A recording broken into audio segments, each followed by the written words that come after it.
जी अज आप करांगे science important facts and figures. Iso का मतलब होंगे सेम, आइसो का मतलब होंगे same mass number different atomic number, जिवें कैल्शियम ते पोटाशियम। आइसोटॉप का मतलब होंगे same atomic number but different mass number. Isotone का मतलब होंगे number of neutron same. Isochoric का मतलब सेम वॉल्यूम। आइसोथर्मल का मतलब हीट या टेंपरेचर सेम। एटॉमिक नंबर का मतलब होंगे प्रोटॉन्स ते इलैक्ट्रॉन्स के बराबर। मास नंबर होंगे प्रोटॉन प्लस न्यूट्रॉन के बराबर। एडियाबैटिक प्रोसैस होगा जिन कोई भी हीट टेक प्लेस नहीं होगी। एसिड ट्रेन के दो major sources sulphur dioxide and nitrogen dioxide. Inert gases or जेहड़ी नॉन रिएक्टिव होंगे helium argon neon krypton xenon and hydrogen. Next होंगे बायोलॉजिकल कैटलिस्ट किहड़ा होएगा अपने को इंजाइम्स। फिर आंदा टी दे विच किहड़ा एसिड होंदा टैनिक एसिड। टोमैटो दे विच ऑक्सैलिक एसिड।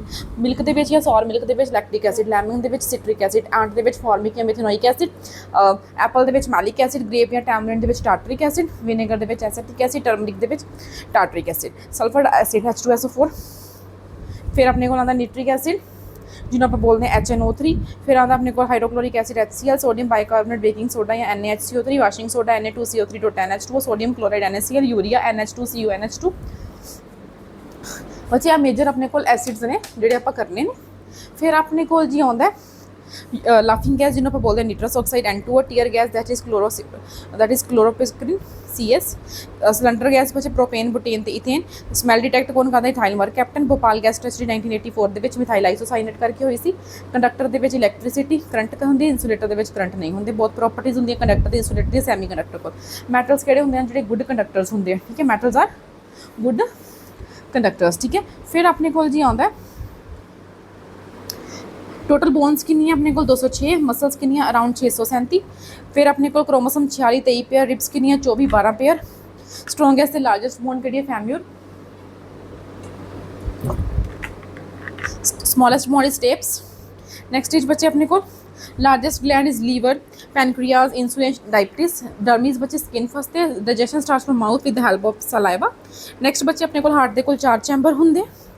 फिर अपने को फ्रॉग को 3 चैंबर होंगे। फिश को 2 चैंबर्स। क्रोकोडाइल को 4 चैंबर एंड क्रोकोच को 13 चैंबर। ब्लड प्रेशर मेजर करते हैं बच्चे कि डिवाइस ने स्पाइगोमैनोमीटर।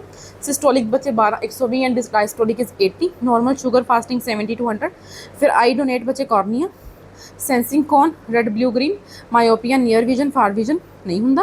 करैक्ट कौन करता है कनकेव लेंस। हाइपरमेट्रोपिया का मतलब होंगे नियर विजन फार विजन नहीं सॉरी नियर विजन नहीं होंगे। हाइपरमेट्रोपिया मतलब हाइपर दूर फार विजन देख सकते हैं नियर विजन नहीं देख सकते। लॉन्ग साइटेडनेस भी बोलते हैं अपन। करैक्ट कौन करता है कॉन्वैक्स लेंस। प्रेस बायोपिया बच्चे एज्ड वास्ते होंगे। एस्टिगमेटिज्म बच्चे कद लिए होंगे दैट इज मायोपिया तो हाइपरमेट्रोपिया दोनों यूज होंगे। करैक्ट कौन करता है सिलेंड्रिकल लेंस। फिर अपन deficiency vitamin A night blindness B beri beri C scurvy D rickets E sterility K blood clotting iodine goiter iron anemia brain mental disorder Alzheimer Parkinson consuming mercury mean mata consuming cadmium itaitai universal donor O negative universal recipient B positive ligament bone to bone tendon bone to muscle largest artery aorta largest vein vena cava unicellular organism amoeba convex lens converging concave lens diverging convex lens convex mirror अपने को बच्चे diverging होंगे तो concave mirror is converging. Rear view बच्चे आप किनों use करेंगे करमैक्स। हेडलाइट के कॉनकेव टॉर्च के concave shaving mirror concave dentist भी कॉनकेव। फिर बच्चे यूनिट्स इंपॉर्टेंट कि ampere the current ohm the resistance candela the light joule the energy watt the energy watt the power बच्चे mole the amount kelvin the temperature pascal या bar the pressure newton the force hertz the frequency coulomb the charge. Application based question why sky blue due to scattering red light traffic scattering sunrise sunset sun orange colour that is due to scattering.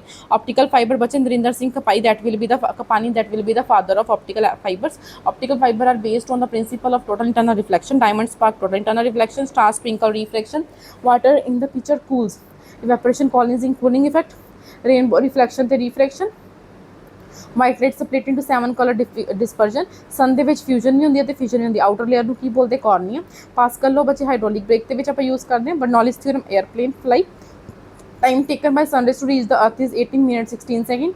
इलैक्ट्रोमैगनैटिक wave के बच्चे अपने को आ रहा है रमीलक्स gamma इनू याद कर लो हमेशा याद रख लो कि जो फ्रीकुएंसी इनक्रीज करेगी तो वेवलेंथ की कर रही है डिक्रीज। तो फ्रीकुएंसी सब तो ज़्यादा कि है रेडियो की तो वेवलेंथ की होगी सब तो ज़्यादा घट सब तो ज़्यादा वेवलेंथ की है that will B of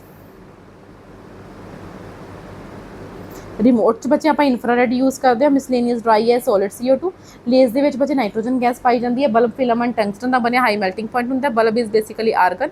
balloon के बच्चे हीलियम होंगी। LED light emitting diode LCD liquid crystal display limestone calcium carbonate quartz silica SiO2 pop POP बच्चे calcium sulphate, CaSO4 half naphthalene बोल दी sublimation solid into gas to solid बच्चे deposition. Electricity increase किंदी होगी elasticity कब सब तो ज़्यादा की स्टील ते क्ले दी। मल्कनाइजेशन ऑफ रबर तो सल्फर यूज होंगे। गैल्वनाइजेशन का मतलब होंगे आयरन में आप रस्टिंग तो प्रोटेक्ट करना। रस्टिंग ऑफ आयरन में आप प्रिवेंट कर सकते बाय कोटिंग ऑफ जिंक या क्रोमियम। कंडक्टिविटी सब तो ज़्यादा की होगी silver copper gold and aluminium. Only metal liquid aluminium and non-metal liquid at room temperature is bromine, which only metal liquid at room temperature is mercury. Hardest substance diamond, allotrope of carbon diamond, fullerene, graphite and graphene. Next बच्चे transpiration, the process in which plants lose water. Xylem is transport water to plants. Phloem transfer food to plants. Parts of petal, sepal, ovary, carpel, stigma, stamen, anther and style. Parts of plant: root, stem, leaf, flower and part. Parts of eye: lens, cornea, pupil, iris, ciliary muscle, retina and optical nerve. That is all about science.